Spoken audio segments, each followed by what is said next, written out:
We guide you through how to fix Apple Pay sent money, but recipient didn't get it.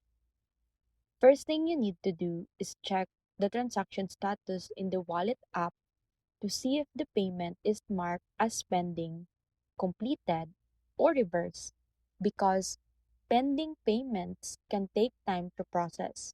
Next, confirm that the recipient is signed in with the correct Apple ID or phone number linked to Apple Pay.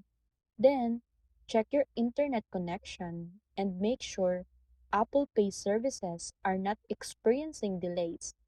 After that, wait up to 24 hours since some transfers need additional verification before completing.